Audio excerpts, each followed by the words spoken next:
Folks, welcome in the Bookmakers Review. I am Donnie RightSide. He is Kyle Purviance, and we are here to talk NCAA football action and NFL action here on a Monday on the early lines. Welcome in, Kyle. Look at this. Look at this. Back on. I love. Yeah. Welcome to all the YouTube audience. We appreciate you all joining us. Of course, subscribe to us, show us some love. Happy to see this ugly mug next to me right here. So I'm excited for today. Crazy. I mean, there's no good teams in the NFL, right? There's no good teams in the NFL. No one's a dominant team in the NFL. Obviously, a lot of exciting comings and goings with college football. A big weekend of college football coming up. So I'm excited to be here. And of course, thank you to everyone for joining us. You got it. Let's have some fun out here. And good luck if you found the show here. So, because I don't think we see a live link out on Twitter now. So, Kyle, we'll still have some fun bringing the heat, bringing the. Yeah, I put it out. I put it out there.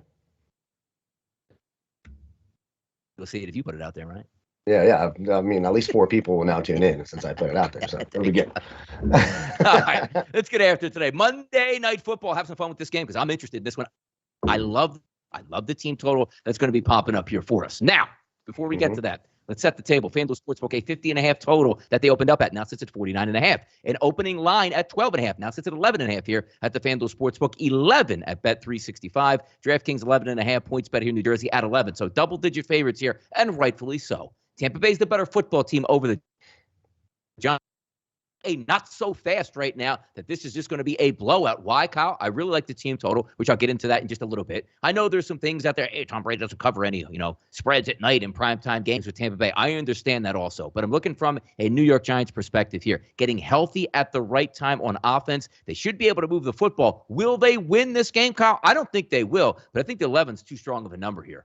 Yeah, you just can't back Tampa Bay right now as this kind of a favorite when you look at that defense. The defense, are they still going to put pressure on the quarterback? And is Todd Bowles still going to dial up the blitz? Absolutely. But that secondary is putrid, plain and simple. And now you have a full complement of weapons. You're going to get Saquon Barkley back. The Giants should be able to move the ball here.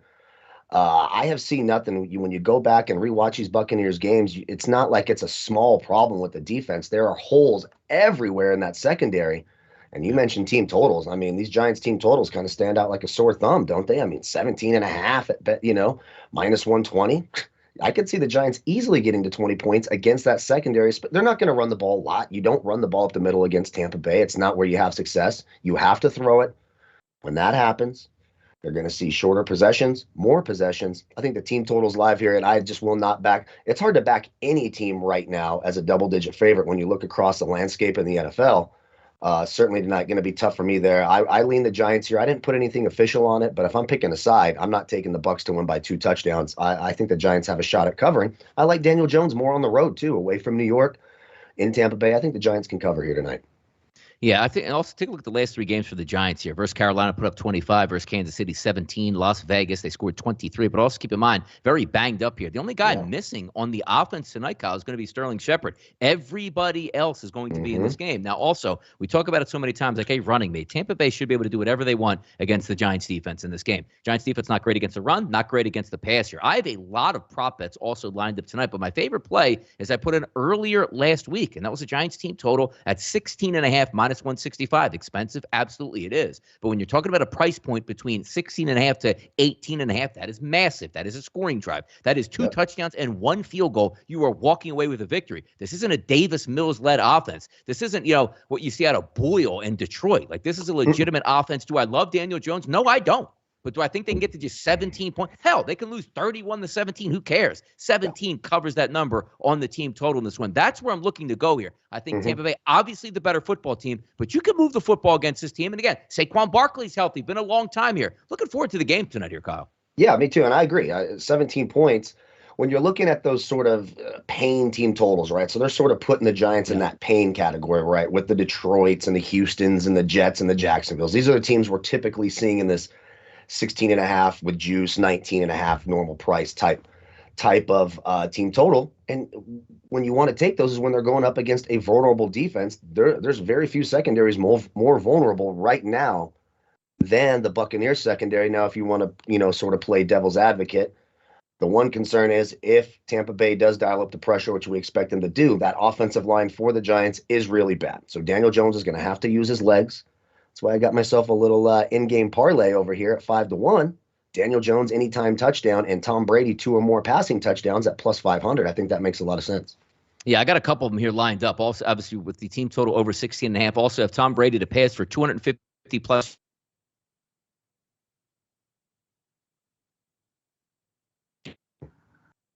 touchdowns. So just a matter of Tom Brady can slice up that porous Giants secondary. Another bet I have in here is actually a same game parlay at plus 198 here. Over 18.5, the away points, which obviously is the New York Giants, coupled with Mike Evans to go over 40 yards receiving and Leonard Fournette to go over 40 yards rushing in this game. That's a close to 2-to-1 price. Also couple that with these ones I can't help myself with. I'm always going to take them. Each team to score 1 rushing touchdown and 1 passing touchdown tonight. That's at a plus 190. And then my favorite one overall, which I seem to be getting cheated time and time again, but tonight could be the night, is Tom Brady, Daniel Jones, each to have a touchdown pass in each half. That is a 6-to-1 price tonight. So I do have some things in action. I think we get offense, Kyle. Also, as we talk about so many times at some of these games, what's the weather conditions going to be like? High 60s, light winds, no precipitation. I think we get points tonight. Yeah, and look, I'm looking at, these little like game parlay builders where you can get some good odds. This is 18-to-1. Tell me what you think about this here. So we know Tampa Bay is hard to run against conventionally, and they're going to bring the blitz, and Daniel Jones uses his legs. So we got Daniel Jones over 34.5 rushing yards. Mm-hmm. Evan Ingram over 40 or more yards receiving, and each team over 1.5 field goals, 18-to-1. So it's a couple field goals for each team and some rushing yards for Jones and 40 yards receiving for Ingram. Ingram, 15 targets over the last 3 weeks, double-digit fantasy points in 4 of the last 5 weeks, and Tampa Bay giving up the 12th most fantasy points to tight ends. I think that's really doable at 1,800. All right, there you go. Monday Night Football in a nutshell here. Should be a good game to watch. Should be a lot of fun. Should get some points in here. And, of course, I don't think the Giants would win, but I am cheering on them because if I had to play a side here, it would be the Giants for me, getting the 11.5 at the FanDuel Sportsbook. Let's get to Thanksgiving Day, 3 games on the card. And, look, I understand the NFL, we like tradition, Kyle. And I don't know why there's a tradition of this, but it is. I'm tired of seeing the Detroit Lions, one of the worst franchises in the history of sport, continue to be on Thanksgiving Day. They put them at 12. I don't even think people in Detroit care anymore because they are a horrendous franchise. Take them off TV. The Dallas Cowboys, if they want to be on Thanksgiving every year, fine, rotate it. Put them on the road. Home, road, home, road. Why did they get the home game? I have no idea. The only good thing about the NFL now is they added the third swing game, which they usually give us good games here. Maybe we'll get that, but let's hit the battle right off the bat. 12:30 on Thanksgiving. Chicago and Detroit. Right now, nobody knows who either quarterback is going to be. And if I know Matt Nagy, like I think I really do, and I've called the shots every single year for him, he should no longer be the head coach of the Chicago Bears. His offense stinks. He's a terrible head coach. No idea how Ryan Pace, the GM, is still in the front office. It's ridiculous. And every loss that mounts, Bears fans should rejoice here. But if I know, as I said, Matt Nagy, you saw the game. Justin Fields was completely inept in that football game in the first half. But that's okay for a rookie quarterback. Let him take his lumps. Let him work his way through it. Did you see when Andy Dalton got in ice cold, all of a sudden the Bears offense was moving up and down the field? That's because you have a competent quarterback that is actually making the right decisions and putting your players in a position to win and letting them catch the football. So what does that mean for us? Instead of doing the right thing, because there's no broken ribs on Justin Fields, probably a little bit banged up and bruised, you should run him out there against Detroit because it's one of the chances that he could have success against an NFL team. It would be Detroit's defense. But I know self-preservation mode more than anything is exactly what the front office and also Matt Nagy are doing this week. They will put Andy Dalton out there. They will win. Hey, guys, we won. We're still in the playoff race. You can't fire us here instead of doing the right thing by the franchise here. It's -3.5. I'm going to say Dalton starts. Chicago wins that game because Detroit has – and I'm going to say this, Kyle. This isn't even like facetious. Detroit's talent level as a team, maybe the worst I've ever seen in the NFL, and that includes expansion teams. Yeah, you're definitely not wrong about that. I mean, there is just no talent whatsoever on this team. There really isn't. TJ Hawkinson, okay. There's always going to be the one smart ass too, right? No talent on Detroit. Do we even know what you're looking at? Yes, I do. Yes, I do. I've watched every game, unfortunately, all of them twice, you go back and study. And it's Bears or nothing. Now there's some concerns. It's Andy Dalton in a it's not prime time, but it's Thanksgiving Day. So anytime there's these highly televised, when there's eyes on the screen, it gets a little dicey for Andy Dalton, right? But this Detroit Lions defense, putrid. The offense, putrid. It's Bears or nothing for me. I doubt I'll have anything on this game. I'll probably let this one slide, drink mimosas with my mom, and maybe help her out with breakfast or something, because I don't think I'm going to be glued to the television to watch Tim Boyle or David Blah or the corpse of, whoever's playing quarterback for the Lions. And Andy Dalton probably won't be garner the most attention from me. Maybe a few value plays in DFS. Maybe I throw in an Amon-Ra St. Brown and just hope he gets lucky and gets into the end zone. But right now it's Bears or nothing. The Lions have done nothing to indicate you should take them in any way, shape, or form. This is another spot for that. I like the Bears here. Yeah, no question about it. It's 3.5 as it's listed now. It actually opened up at 4.5, but now we're seeing a total of around 41.5 throughout the week. Keep in mind, we actually don't know who the starting quarterbacks are, so it's kind of hard on Monday to say for sure and for certain, because it does change a little bit for me if Justin Fields is under center. If Andy Dalton's under center, will they be electric? No, but it's the Detroit defense that we're talking about here going up against them. And also, if Allen Robinson gets to the starting gate, that can only help. Chicago are nothing for me early in this game. Let's get to a decent game here. 107, 108 on the rotation. Las Vegas and Dallas. Las Vegas, I think the bottom is finally falling out. They were rallying around, firing their head coach and Henry Ruggs situation, but now it looks like they're going a little bit bankrupt here at this point. They're going to go on the road against Dallas, but here's the issue with this game. We see the opening number at 7, still 7s across the board here. We see the 54.5 open at the FanDuel Sportsbook. That's down to 51. Here's the problem we have here. You saw Dallas on Sunday. It just wasn't working here. We really like Dak Prescott the way he's played this year, but that is a game, actually 2 out of the last 3 games he's played, he's actually had terrible performances. So now you figure he would come home against Las Vegas and get right, but not so fast here, Kyle. We're looking at a game where Amari Cooper's not going to be there. And if they rush CeeDee Lamb, who had a concussion on Sunday, to play on a Thursday, that'll tell you everything you need to know about the NFL and what they really think of concussions and injuries here, where they try to tell you that we have to be so safe out on the field. So let's just say Lamb is down, Amari Cooper is down, banged up ankle for Zeke. Are we really looking towards the Dallas Cowboys and say, they'll get it right? Or are you going to look at Las Vegas, who you can't trust them at all? This is one of those that's so up in the air, where I normally would say, Kyle, I would lean on taking the 7 points in this one and looking at the total. Not so fast here for me, though. Yeah, massive trust issues with both these teams, and you sort of see it with Dallas, right? When they're on, they are on, and that offense is awesome. But when there's just a little hiccup in it, Amari Cooper is really important for this offense. Why? Because Amari Cooper, of all the receivers, almost of all time, he's one of the top guys of all time in terms of yards of separation created against your opposing defensive back. When you don't have that man beater on the field who can get open against anybody, it sort of reduces the options, and you saw the offense really stumble. And then once CeeDee Lamb went out, that offense looked like they just couldn't get out of their own way outside of a few big plays by Tony Pollard. So it's hard to take the Cowboys by a touchdown or more here. If that was under a touchdown, you'd maybe consider it. But right now, as we go, if they're going to go in with Cedric Wilson and Michael Gallup, who's all right, and those running backs, I can't take Dallas by more than a touchdown. And you flip it over, you always want to find a way to try to take the team with the points. Well, what are the Raiders doing that make you excited about them? Derek Carr looks a little bit lost here. You're starting to see the results now. No Henry. When these weapons start to fall off, it's a little bit harder to get the ball to Darren Waller when everyone knows he's your only threat on the field. My goodness, it's tough. I suppose I would lean the points here because the Raiders tend to do this to me when I'm just way down on them and I'm done with them. They find a way to sort of hang in a game and do things you don't expect. I lean the dog here with the points, but very, very slight. Again, another game where it'll probably be some prop plays or nothing for me in that game. Just too hard to trust either team, and we don't know what kind of offensive weapons we're going to see for the Cowboys. You got it. Yeah, same thing with me. I'm not all that excited here because if both of these teams would have come in full go, Kyle, we'd be like, hey, man, how are we going to load up on some of these props? Because you're playing in Dallas. It's in a dome. Below should eat. But at the same time, these two teams a shell of what they were even a few weeks ago, it seems like to me. Night game here on Thanksgiving, 109-110, Buffalo and New Orleans. Josh Allen, who was terrible. I can't say terrible. Team didn't help them out that much, but 2 touchdowns, 2 interceptions. They got blown. Their defense was terrible. Put it that way. So if you look from any facet of the game for the Buffalo Bills that you're worried about, the defense that's supposed to shut teams down, they got annihilated by the Indianapolis Colts yesterday. So now we take a look as a line that opened up at -3 for Buffalo, now sits at -4, total at 46.5. I'm going to say this right now. Take out the weather conditions, which it's amazing that the weather actually affected Buffalo more than it did a dome team in Indianapolis. But we talked about it last week, Kyle. A lot of things that you see in these games, right? You're saying, who's actually more equipped in the conditions? It would be the Colts. Big, nasty offensive line, ridiculously good running back. And we talk about the Buffalo Bills, who have a quarterback that's basically their running back and no running game. But here's where it's going to change in this. I really like the New Orleans defense. I do. The Eagles absolutely shredded them. But here's the issue why I can't take New Orleans. The offense stinks out loud.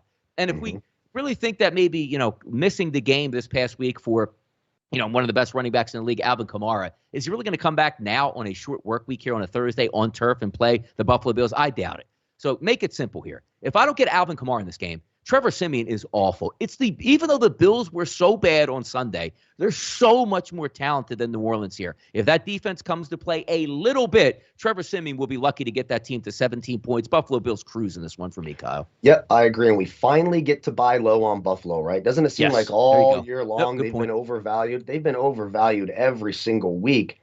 Now we're finally look, if Buffalo would have went out there and you flip that score and Buffalo does that to the Colts yesterday, this line is, I mean, we're probably looking at Buffalo as 8-point favorites on the road, right? So we're getting a nice price on Buffalo.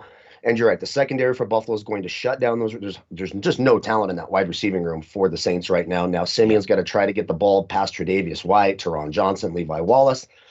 I don't see it here. I think the Bills are exponentially more talented. Obviously, they know they need to get right. They're going to come in a little bit pissed off here. I don't know what the Saints look. The strength of that Saints defense has been stopping the run. They've been the number one team in the league up until yesterday at stopping the run. Buffalo doesn't give a damn about running the ball. They're going to let it fly. Outside of Marshawn Lattimore, not a lot of good stuff in that secondary for the Saints either. Buy low spot on the Bills. I think they cruise as well. I like it a lot at -4. Yeah, I do. And also, if you take a look at a total in this game, and it's hard to take the total because I'm expecting the Bills defense to bounce back. They're a pretty elite unit. Trevor Siemian, if you watch the game with the Eagles yesterday and just look at the final score, hey, Siemian did okay. They were ready to pack their bags until a fumble by Miles Sanders at the 5-yard line of the Eagles, which turned into a ridiculously lucky touchdown to make it 14-7. Yep. Outside of that, I didn't buy any. They have nothing explosive at wide receiver. You're talking about, Troutman, tight end. What? Like, that's all you got going for you here? Troutman? Okay. Yeah, exactly. You're going to get shell-shocked in this game overall. So that's just what it is for me in that one. But let's take a look at some of these Sunday big games here in the NFL. 1 o'clock right away, Kyle. 251, 252, Tennessee, New England, Tannehill, and Mac Jones. Take a look at this one here. New England favored by 5.5 points. Why is that? Everybody just saw the Texans go on the road and hammer Tennessee. And when you take a look at a 22-13 game that ended there, it could have been worse, where Tyrod Taylor and the Houston Texans were by far the better team, which is ridiculous to say. Are you telling me, Kyle, that you take away Derrick Henry and you have nothing left on offense? It looks like that's going to be the case. Having said that, now you're looking at one of those wounded animal roles from the best team in the AFC record-wise here going into New England. I don't want anything to do with the Titans. I don't want a single thing, Kyle, to do with them. I'm looking at a team from the New England Patriots coming together on defense and offense, and you're asking me just to say, Ryan Tannehill and nobody else on offense come help me? I can't do it. Wild that this line is now 5.5 for the Patriots, where you wouldn't have saw that coming just a few short weeks ago. No, the Titans are a weird team, right? So they go out in, 5-6 straight weeks. They beat playoff teams from the year before, even a few of them without Derrick Henry. Then you look at their last, couple of they've lost to the Jets and the Texans. So they're a real Jekyll and Hyde team. They seem to play up to their competition against good teams and down to their competition against bad teams. Am I ready to jump on the Patriots as essentially they need to win this game by a touchdown against an 8-3 team? Oh, it makes me nervous. It makes me very, very nervous. I probably will not touch this game with a 10-foot pole. But if you'd have said 3 weeks ago, we're going to take the Patriots by a touchdown over the Titans, you'd have said we're crazy. Now it sort of makes some sense here. You're right. That defense is coming into form. J.C. Jackson's been very, very good in that secondary for New England. Titans right now, all they have is A.J. Brown and Ryan Tannehill. It's a dangerous little game they're playing here. I think there's a nice little teaser spot if you want to tease the Patriots or tease the Titans the other way. I think you could tease this either way and probably cover. I do think the Patriots win. That number makes me nervous. But at least it's under 6 here. You're going to be in Foxborough. You never know what the weather, so that could affect the kicking game.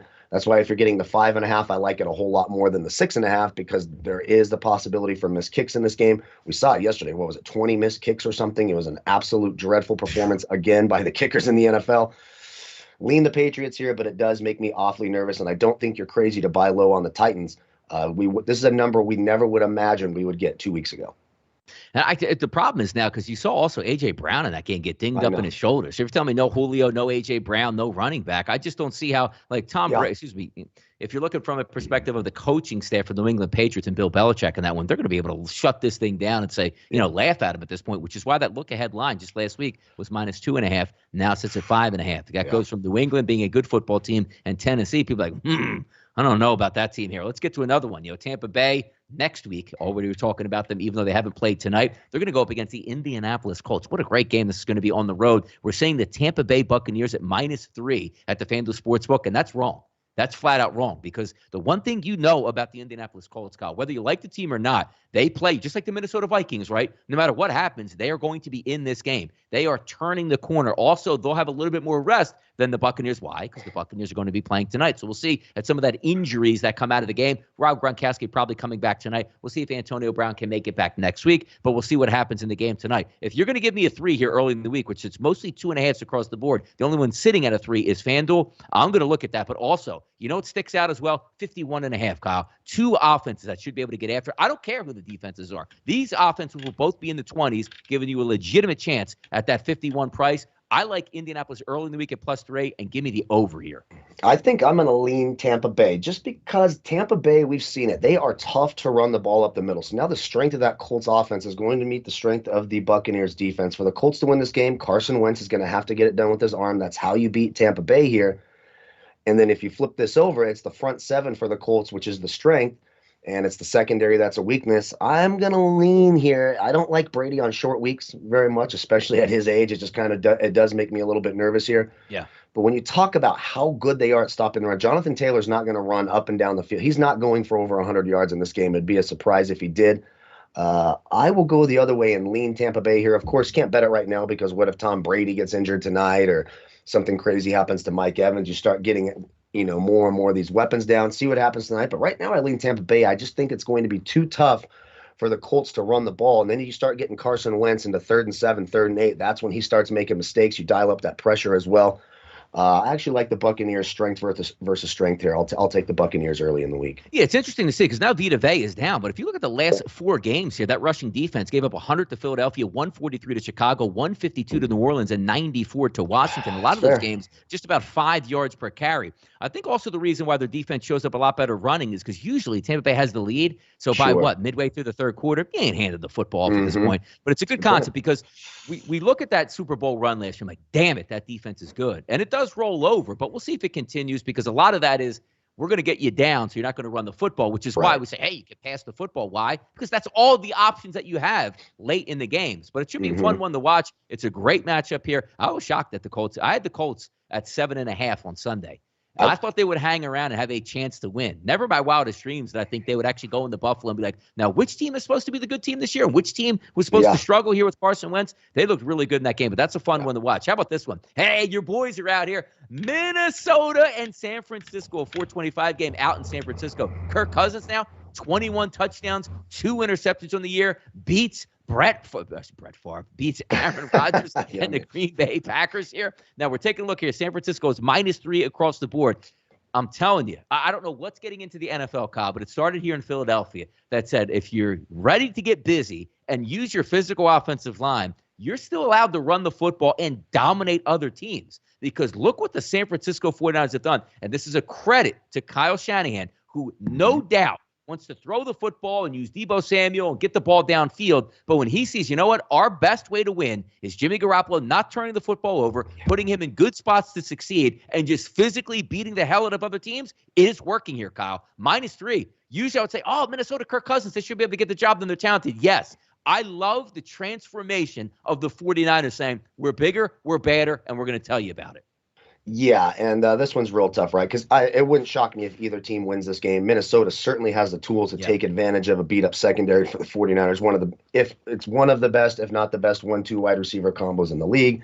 You throw in Dalvin Cook there, it makes things very, very difficult for the opposing defenses. And early on, you look at some team totals, like I'm seeing an over 23 at -110, so you're probably going to get a 22.5 at around that 135 or 140 number. I think the Vikings get to 23 points here. This will be a team total spot for me.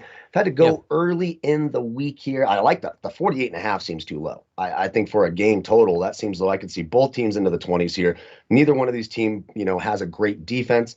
Both really solid running games. Obviously, you'd get the Vikings the advantage in the passing game here. Slight lean to the 49ers, but I really like the over 48.5. And then start getting used to taking Deebo Samuel rushing props. They're using him as a running back a lot more. He's so good with this. I think he had 6 or 7 carries yesterday, nearly 80 yards rushing. They're going to give him the ball. You'll get some of these reduced numbers for props because he's a wide receiver. Deebo Samuel's going to get the ball through the air, but more importantly, they're going to use him on the ground. They just line him up at running back now. They're not even trying to disguise it anymore. They're just like, hey, Deebo Samuel's probably our best running back too. great player. Slightly into the 49ers here, but either team can win. Like that over 48.5. And early in the week, I'm liking that Vikings team total. It's a good game to what. There are some really good games. Complain and be like, hey man, this card stinks and there's 1 or 2 games. You got some pretty good to watch and some chances to score. Early looks at weather conditions, Kyle, in San Francisco, 68 degrees with light winds, so optimum scoring conditions. We'll keep an eye on that because the reason why I bring that up is optimum scoring conditions here in Green Bay for this weekend. Degrees at kickoff, slight winds, but no precipitation here. So a cold night. Why is that important? Green Bay loves that stuff. It's what they feed off. It's what their players are used to. It's what they wake up to in the morning. Not so much for the Los Angeles Rams who are coming to town, who the last time we saw them, their head coach, Sean McVay, Kyle, what was he saying? Boy, we got to get some things worked out, and we are all out of whack. Well, they need to get right back in whack because I'll tell you right now, I did have the Vikings this past weekend at +2. I thought they could win the game outright, and they did. They almost collapsed at the end of the game. But my goodness, you're going to tell me Aaron Rodgers is banged up with a toe injury.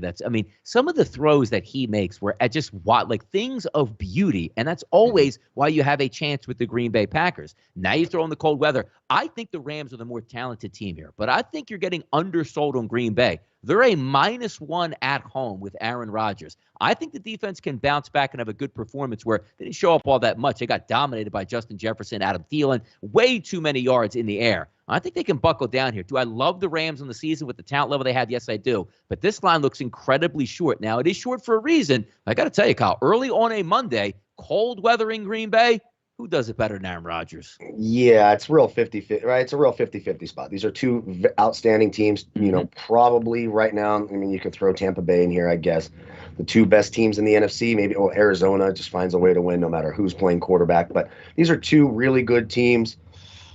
Aaron Rodgers, 82% win percentage at home, more 50-50 on the road. Now you're bringing Stafford and the warm weather Rams into the cold in Green Bay. Yeah, I'm just going to take the home team here. It's 50-50.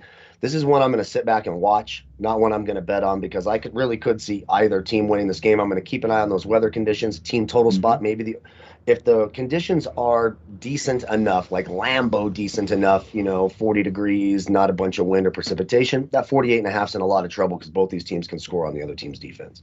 All right, 8:20 game here next Sunday night. Now, we were probably circling the calendars, Kyle, a couple weeks ago. Hey, man, watch out for this one. It's Cleveland, it's Baltimore. Well, if Baltimore can get their quarterback back from a viral condition outside of COVID-19, obviously that's going to make a big difference because the one thing I wanted to do today, Kyle, is, usually in the middle of the day, I get my laptop out, I get on the treadmill and I watch a couple football games, just see what's going on.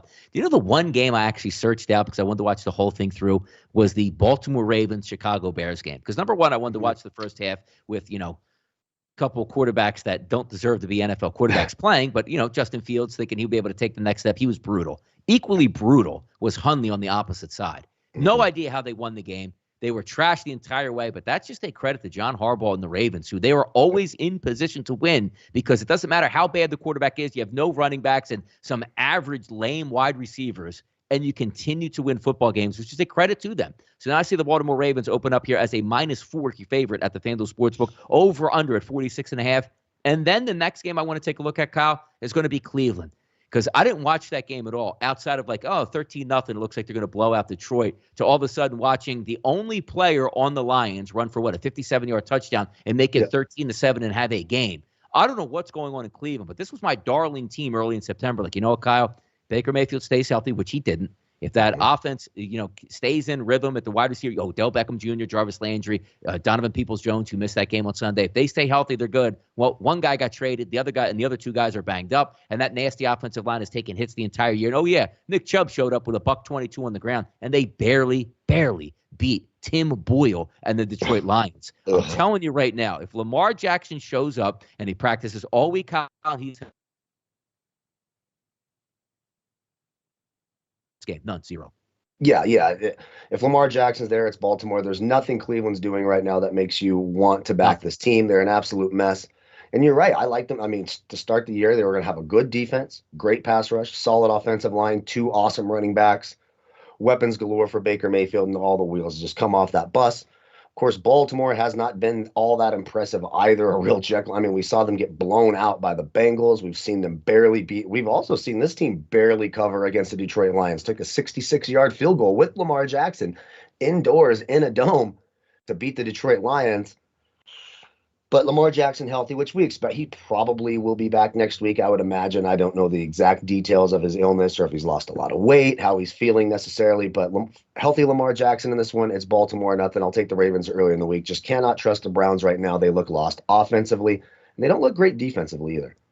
No, I was actually actually surprised that Lamar Jackson didn't play, because usually you get the old like, hey, there's questionable on Saturday, doesn't feel well. These guys are pros, man. Like 99%. Lamar Jackson, one of those tough guys too. Like, dude, you get me out here, I can play. But there must have been something really wrong where a professional athlete on a Sunday is like, I can't help my guys out. I need to sit this one out. So interesting. He's not sitting it out. People in the chat box here saying hello on YouTube here, right here on Bookmakers Review. 2,030, I guess it would be what? 2,333 subscribers here on the channel. If you guys are watching us for the first time, hit that subscribe button. Also, like and comment. Talk to us in the chat box. Retweet, grow the show. You know how it's done out here. That 2.33K subscribers pretty soon will be 23,000 to 43,000 to 63,000. So if you're watching on the replay, watching now, haven't done so yet, it's Kyle and I's home right here for content. So if you'd like to keep it up, to build this thing the way it's supposed to be, hit that subscribe button here. We'll certainly be having fun all throughout football season. Let's quickly hit the rest of this football card here in the NFL, Kyle. Some of the games that I don't want to say we left out, but just to breeze through. And we don't have to give too many comments about this one, right? Jets and Houston Texans. Look, if I understand, like Joe Flacco gives you a semblance of it's not about winning football games, Jets. Again, it is about finding your quarterback of the future. And if your quarterback of the future is too scared to get on the field, or he's saying, I need to get on the field, and you can't trust him against the Houston Texans defense, then trade him in the offseason for a 5th-round pick and move on from him, because you can't hide under the charade, Kyle, where you're saying like he's injured and he's not ready to play. The kid is ready to play. Trust me, when Houston is coming up on your schedule, everybody is ready to play. And if he doesn't, that is going to be a surprise here. But Houston favored by -3. Look, I understand Houston just won a game, but I'm not trusting Houston in a favorite role any way, shape, or form, Kyle. Nope. Absolutely not. No. Now, I will say this. If they do decide to start Zach Wilson, then I probably will, because I do remember Zach Wilson playing, and I thought he looked awful. This kid, he didn't look NFL ready to me at all. I keep saying he reminds me of Heath Schuler. He really does. If you're a little bit younger and don't remember who Heath Schuler was, you can go back and watch some tape with him in Washington. There's a reason that Gus Frerotte took his job. So if Zach Wilson is indeed the quarterback for the Jets, I'll be on Houston. But geez Louise, like, no. Just don't touch this game, and hope it's not on Red Zone. Good Lord, don't be on Red Zone. Just skip over it. We don't care about any touchdowns scored in this game. Stay away. I got to tell you, though, how about you early in the week? Let me just bring somebody. Let's play a little devil's advocate, because we like pain. We love pain around these parts here. Of course. I'm going to flip up NFL, and I'm not even going to go to the, alt-line books here. I just want to see if we have something that pops up, because the Jets technically don't have a quarterback, so I don't know if we're going to get the total is listed. I'm seeing a team total of 21 at -115. That's a little steep, though. I'm sorry, that's a little steep for the Jets. What is that? 21 points. They've been at 16.5 every week. It seems like for 3 years, and now it's 21 because of Joe Flacco. No. Yeah, that's a little steep for me, because I was hoping I would get one of those like 18.5s or 17.5s. Like, you know what? This might make a little bit of sense here. But now I'm off on that, because that's what I'm going to play. The no more devil's advocate on that game. And again, the key ingredient in sports gambling, if you guys don't know already, don't outsmart yourself, man. Yeah. Like, you see that number at 21, move away. Walk away from it. It's no big deal. All right, let's get to a couple of these in mass. Atlanta and, again, this is why we're going to hit this quickly here. Atlanta and Jacksonville, Kyle, -1 Atlanta. I mean, come on now. What is this game? I mean, well, you can't take Jacksonville, right? So it's the shortest number you're going to get against Jacksonville. And then you're like, oh, if there's no Cordell, keep an eye on Cordell Patterson. If the Falcons have Cordell Patterson, they should be able to get this done. But my God, I mean, it's essentially a pick 'em for the Jacksonville Jaguars. For me, I will continue to fade Jacksonville. It worked out yesterday. Do I like Atlanta? No, I don't. Oh, they are so bad. I mean, they are so – even when they try to run the hurry-up offense, it's just absolutely pathetic. The offense is dreadful without Cordell Patterson. That's never a good thing, right? I mean, if we don't have this 13-year veteran who's really never been an important offensive piece, he's a great returner, and now he's all you got, he's everything. It doesn't appear that Calvin Ridley is coming back anytime soon, even though he's eligible to. I mean, you got to lean the Falcons here because it's so short and it's Jacksonville, but it's going to make you throw up in your mouth just a little bit backing the Falcons.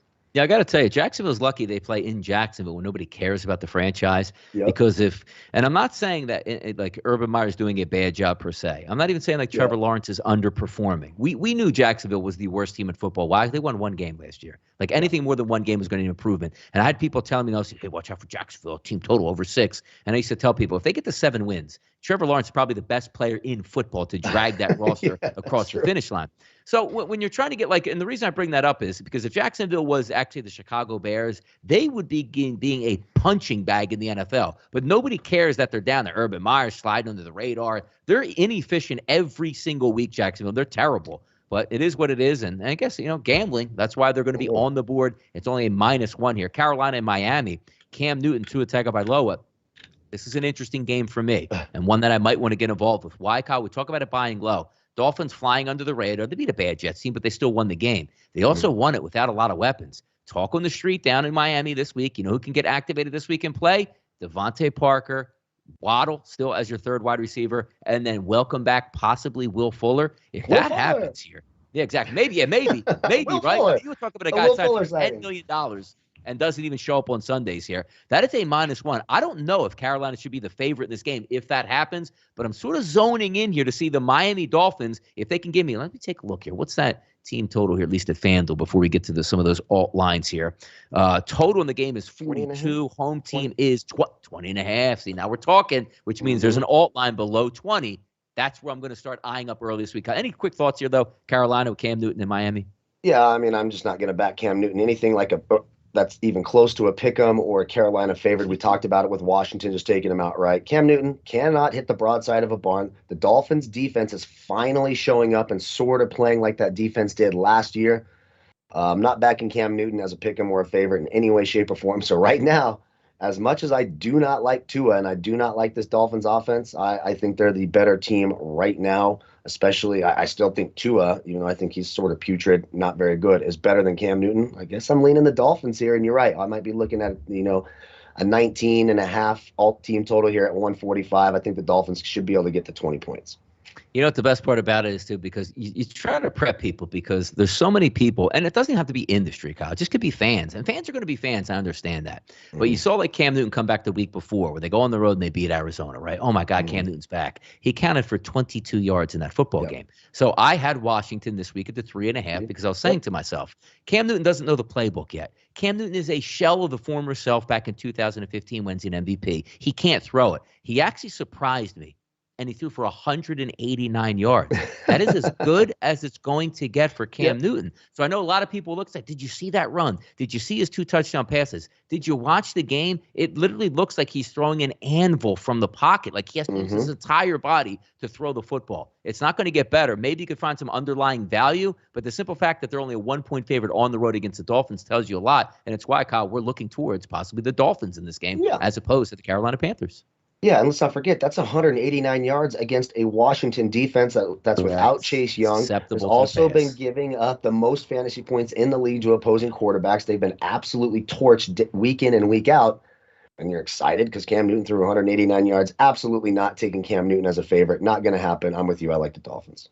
All right, Pittsburgh. Hey, you know what? I took a lot away from Pittsburgh last night, actually showing up to the game and playing decent football and offense. Ben looked okay. It's a wonder before you get Chase Claypool back in line and healthy, he can have a good performance. You got a couple other wide receivers performing out there. Little Deontay getting after it, and then you have a decent running, but they still lost the game overall. Now they're going to take on Cincinnati. But is it as simple as this? Pittsburgh, when a favorite, Kyle, you don't back them. Pittsburgh, when they are a dog, you back them. Can it be that way? Yeah, and that's the same with the Bengals. I think if you reverse it, if they're the favorite, you can't back them. If they're the dog, you can back them. I don't trust the Bengals to beat the Steelers. Now, you would like some of those defensive players to come back. You want Minkah Fitzpatrick back. You'd like to have Joe Hayden back, especially with all those receivers. For the Bengals, another real tough, ugly game, right, where it's really hard to trust either side of this. But I'm not ready to take the Bengals especially more than 3 here. So you're essentially saying they win by 4 or a touchdown. I'm not so sure. You got to keep an eye on the injury report throughout the week. If the Steelers get healthier on the defensive side of the ball, then they got a shot. But you saw it without those 3 guys last night, without Watt, without Fitzpatrick, and without Joe Hayden. That defense was bad. The Chargers sliced and diced them up. If that's the case again, I'll probably lean Cincinnati here, but it's really tough to trust the Bengals as a favorite against a divisional rival that's beaten them up year after year after year. A little bit nerve-wracking here, but if Pittsburgh's low on defensive players again next week, I'll be backing the Bengals, but just keep an eye on the injury report throughout the week. Absolutely. And how about the Chargers and the Denver Broncos? Last game on Sunday we'll talk about here. Slight favorite here on the road. How about that? Chargers favored by 2.5 going into Denver this weekend. And I think that obviously the last time we saw the Denver Broncos, last time I was watching them, there was against the Philadelphia Eagles. They didn't look all that good at that point. But you're getting a really bad defense in the Chargers. And you're getting a Denver defense that isn't all that great. So I take a look at that 47. I immediately start thinking about the over. And also in Denver on Sunday. And again, we're approaching December here, Kyle. Look at the weather conditions. 62 degrees, 3-mile-an-hour winds, and no rain in the forecast. Maybe an early over here. You get a healthier Denver team, and then you get the Chargers, who have a bad defense, coupled with, if Justin Herbert needs to hit the gas pedal, Kyle, 300+ yards passing, 90 on the ground. Who is this guy out here? Love me some Justin Herbert here, but again, it's hard to trust the Chargers as road favorites. They're another real Jekyll and Hyde team. And I don't know if I'm the only one. I was getting furious listening to Chris Collinsworth try to say that the Chargers are purposely a dreadful run defense. No team in the league is like, yes, we want to give up the most rushing yards in the league. That's the dumbest thing I've ever heard. And that's what makes it tough to back the Chargers, because teams are going to be able to move the ball. There's going to be third and manageable on nearly every series of downs. They absolutely cannot stop the run. Now the Broncos are going to bring 2 competent running backs, Javonte Williams, the rookie, and of course the former Charger, Melvin Gordon. Broncos should be able to run the ball here. I'm with you. I think both offenses move it. I like that over 47. I'm not ready to back the Chargers as favorites against divisional rival on the road. Just haven't seen enough out of that defense. You should not be giving up 37 points to that Pittsburgh Steelers offense. I'm sorry, you just shouldn't be. No defense should be. I like that over 47. I'm not ready to trust the Chargers as favorites just yet. No, my last next Monday night here, Seattle and Washington. The only reason I'm bringing this game up is because the early line was -3.5 towards the Seattle Seahawks. Now that has actually flipped over to -1 for the Washington football team. Wow. And I 1,000% agree with this. Yep. And I used this term earlier. Seattle is fractured at the foundation right now. Russell Wilson looks like he is a terrible quarterback. DK Metcalf seeming like disinterested and not involved in the offense. Yep. They're getting waxed at home in like a last stand game where we have to win this or our season is over. Well, now the season is over, and they're not used to this, Kyle. You know, some teams that play year after year, season's over, so we're going to play hard, see what happens here. When you're a team that's used to getting to the playoffs and you have championship aspirations where you're not going there, and Kyle, it's not the last game of the year, 2 games to go, like, hey, let's fight it through. You're basically 6, 7, 8 weeks total away from your last game. I don't think they win this game. Give me Washington. Hey, Curtis Samuel might be able to come back in this game. Okay. Yeah, I think you're right. Washington just mentally right now. And Seattle has a lot of that pouty culture in it. We've seen it. When things go wrong for Seattle, they throw a fit. Russell Wilson throws a fit. Pete Carroll throws fits. That team has a hard time staying together. For years and years, the offense hated the defense and the defense hated the offense. Hard to like any. I actually liked Seattle yesterday. I thought we would see some fight out of them. I mean, they were 2-point underdogs with Colt McCoy at quarterback, and they still couldn't get it done. Hard to back them right now. It's Washington or nothing for me. Obviously we're a week removed. We'll keep an eye on the injury reports, et cetera. But right now, I think Taylor Heineke might be able to move that offense more than Russell Wilson. Who thought we would say that, in the middle of this season? Seahawks are done for me. I like Washington. And you see, this is called the Donnie and Kyle Show, and it also says next to it NFL and NCAAF, which is NCAA football here. And the reason we're going to bring this up at the end of the show, because we've got some interesting things going on in college football, speaking about only 2 weeks left in the season and a lot left to be decided here. So let's take a look right here quickly at the college football rankings coming into today, the AP Top 25, which we know tomorrow, Kyle, on Tuesdays. They have the College Football Playoff Show, the list of top 25 teams, and what are we most interested in? Basically, the top 6. So when we take a look here, Georgia, number 1 overall, and rightfully so. They've kicked the crap out of every single team that they have played, and all they have to do is win this weekend, which they should be able to do fairly easily. Go into the SEC championship game. They can lose by 300 to Alabama. They will still be in the college football playoff. Team number 2 right now, the Ohio State Buckeyes, absolutely rolling. After that early loss to Oregon, they have pasted just about every single football team they played and absolutely dismantled Michigan State over the weekend. Number 3, the Alabama Crimson Tide, squeaking out a victory last week by Arkansas. They know what's coming up here. The Iron Bowl, which is always a big rival. Auburn's not that good. Then you're going to get to the SEC championship game. And to me, they have to win that game if they want to get to the college football playoff. And then the fourth and the fifth team here, Cincinnati and Notre Dame. Cincinnati rolled SMU over the weekend. Notre Dame rolled Georgia Tech. So the top five is very interesting, and still some teams behind them that can into it. Oklahoma State with one loss. Michigan with one loss. Hey, so the reason I bring this up is if we're looking at that top four here, do you think quickly Cincinnati deserves to be in the college football playoff? They run the table, or do you think they should be able to get, because honestly, man, if Notre Dame has one loss on the season, Cincinnati's undefeated, and Cincinnati beat Notre Dame head-to-head, and the committee says Notre Dame played a tougher schedule, they're in, that would be wild. Oh, and that's probably what will happen, right? It's college football. They don't want Cincinnati in there. They want Notre Dame in there. And it's, you mentioned Michigan, Oklahoma State. They got big games this weekend. Michigan can find themselves obviously right in it if they can get past Ohio State. Big game. Obviously, Harbaugh's never beat Ohio State, right? 0-5 in his career, and they sort of beat the brakes off him every time. Oklahoma State, a huge game against Oklahoma. The winner of that game is going to find themselves right in it if someone slips up, right? You'd think Oklahoma would jump up. So some interesting goings on there. I do think Cincinnati belongs. They beat Notre Dame. When you watch that game, they beat them convincingly. Their defense is very, very good. They're top 10 in the country in both offense and defense. There's three teams who are under those same circumstances. That's Georgia, Alabama, of course, and Cincinnati. The only way Alabama gets in, right? They can't have two losses and then get in over an undefeated Cincinnati team. Can they? Wow. Can they? I mean, there's never been a two-loss team in the playoff, right? If I remember correctly. But if there's obviously one university that everyone will close their eyes and say, screw it, just put them in there. It's Nick Saban, Alabama. But you got to think they would have to beat Georgia here. And I don't see that happening. Georgia's giving up 9 touchdowns in 11 games. They're absolutely sensational. I think Cincinnati belongs. That win over Notre Dame looms large. We'll just see if the committee wants to piss off the smaller schools yet again and make the big schools happy. This is why they need to make the damn playoff 8 teams, right? Just make it 8 teams so we don't have to do this anymore.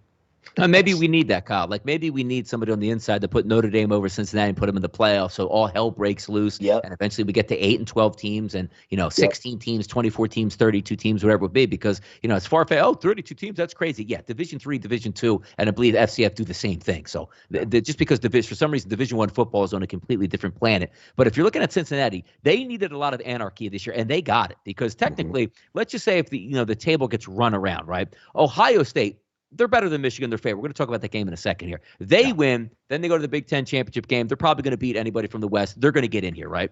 So the thing that comes down to it for me, there's 2 teams. If Alabama beats Georgia, they're in and Georgia is in. And that's going to hurt because the anticipation is you're expecting Alabama to lose and be a 2-loss team. And you're right. If you line those 2 teams up, Alabama's a big favorite. But I don't think the spirit of the game in football, you can do that and say, look, we beat Notre Dame, who's probably going to finish as a top 5 team on the road. You're going to tell us that we went unbeaten. We can't be in here when another team lost 2 games. The SEC advantage to me, Kyle, is that's why they have 1 loss and they're still ahead of Cincinnati.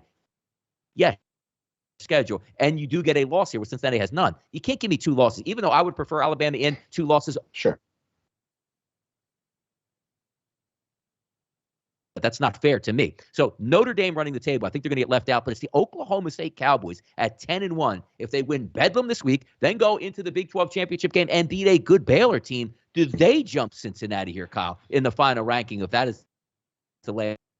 Oh, poor Cincinnati. There's every scenario involves them getting screwed, being undefeated, right? It's not like, hey, if we just do our job, we get it. Everyone's like, okay, so how could we put Mississippi over Cincinnati? It's like, how can we get Ole Miss up there and get Cincinnati the hell out of here? I think the only team in the top 15 that they wouldn't is this University of Texas San Antonio sitting at 11-0. You guys aren't getting in. Good little effort here. But other than that, every other team, the committee would they'd love to put 3-loss A&M in there over Cincinnati. Cincinnati's going to have to do everything in their power. They have got to absolutely beat the living shit out of everyone they play.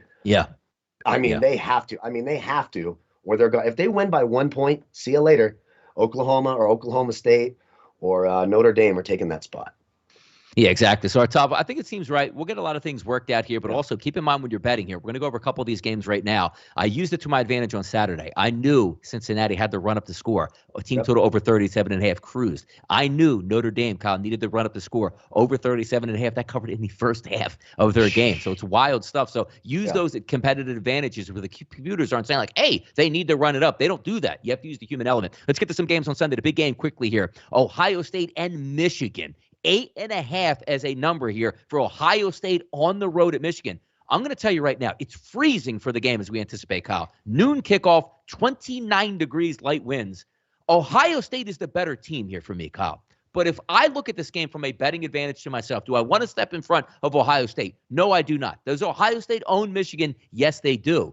But Ohio State just has to win the game by 1 point. Style points don't matter. They're going to get in. I think Michigan throws the kitchen sink at them. I'm not ready to lay over that 8.5 number to take them as a victory. Am I actually going to bet the game? Not sure. But just in this early look, I think I want to take the points here. Yeah, I kind of agree. And you mentioned that weather. So you have this explosive dynamic passing attack for Ohio State, right? Well, when it's 29 degrees and some wind, that sort of takes that explosive element away from it. Look at the total in the game, 63.5, 64. I might lean the under here. I think Michigan, you're right. This is a huge, huge game for Jim Harbaugh. He has never beaten Ohio State. That's all he hears about every single year. They are going to throw the kitchen sink out. Too many points for me. I'm with you. I think Michigan covers this weekend. I think it makes some sense. And also quickly here, Notre Dame, Stanford. It's a 19-point line. Why did I bring this up? The same portion of they can't just go out to Stanford and win by 6 points. They have to blow this team out. And if I'm looking at an over-under of 52.5, Kyle, just give me the over in the game because they need to run it up, and hopefully Stanford can answer the bell and score a couple points here. Yeah, you're absolutely right. Notre Dame, the incentive is there to blow them out and to get a lot of points in this game. Stanford, even if they scored, 17 points in this game, it's probably going to go over because Notre Dame's got to run that up. Not a great defense in Stanford. Notre Dame should cover. I mean, it's college football now. We're not talking pros, so they should actually cover that spread. And you're right. Take the over and enjoy the rest of your Saturday. All right, Oklahoma State, bedlam out there, 7:30 p.m. start for that kickoff. And I agree with the line here. Oklahoma State should be the favorite. 3.5 at FanDuel, 4 at Bet365. There are some 4s out there on other outlets, but primarily let's just say 3.5. 3 weeks ago, I probably would have told you Oklahoma's probably going to go in and handle their business on the way to a Big 12 championship and a spot in the playoff as an unbeaten Big 12 team.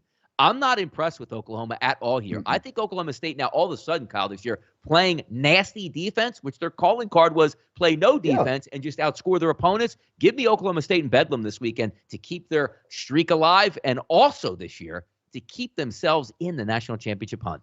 Yeah, they're going to be in it, and Cincinnati is going to be rooting against Oklahoma State, I suppose, although they would just sort of flip-flop here. But I'm not big on Oklahoma either, and you're right. It's weird to see an Oklahoma State-Oklahoma game. If you talked about this, last year or any other year, like, oh, the total is going to be 68.5. It's 51.5, but Oklahoma State's finally playing defense. If that defense can hold up a little bit here, they have enough offense to score on Oklahoma. I'm with you. I like Oklahoma State early in the week.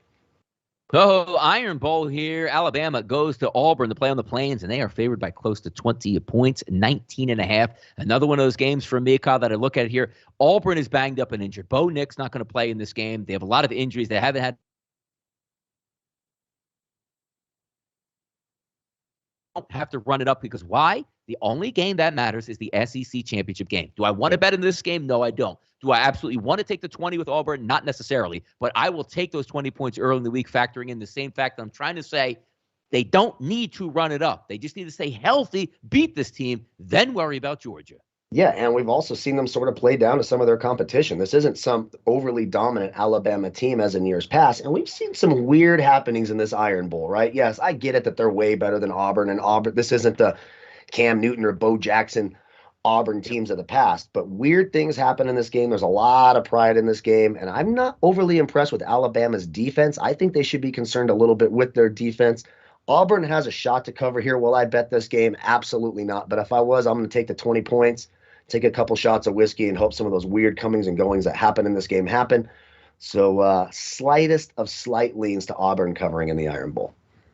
There you go. And also, when you're playing good football teams, Michigan State, it's not so much fun anymore, right? As you got hammered by Ohio State. Quickly, we'll just talk about Penn State and Michigan State. The air has to be out of the balloon here for Michigan State. I don't necessarily love Penn State. It's a close line here. It's basically a pick 'em. I actually want Penn State in this one because I don't know how you recover for getting beat down that bad and then try to rise up the following week when all your dreams went up in smoke. Give me Penn State here at the close line. Yep, I agree with you as well. And Michigan State, if memory serves me correctly, is the worst passing defense in the country. In fact, the gap between them and second to last is insane. You look at it, holy moly, this defense is absolutely dreadful. I don't see anything they can do to get that right in the week. So right now, earlier in the week, let's take the Nittany Lions. That Michigan State pass defense, as bad as you're going to see. Hey, our first show here on the BMR Bookmakers Review. Kyle, I think it was a nice little success. It was a lot of fun. We will grow this show into a behemoth. Don't you guys worry. But we got you covered in both professional football and college football. If you haven't followed us yet here, hit that subscribe button, turn the notification bell on. We go live to talk NCAA football, NFL football, right on the channel. Both myself and Kyle, you'll be able to come into the chat box and certainly say hello on the Twitter sphere here at BMR Reviews. That is the home for both myself and Kyle's content. We're going to have a lot of fun carrying you guys all the way through the college football playoff and also the Super Bowl right here at Bookmakers Review. We're ready for Monday Night Football. We're ready for the rest of the regular season. We hope you guys are too. So as always, I'm Donnie RightSide. He's Kyle Purviance. We are BMR. And as always, good luck on those wagers.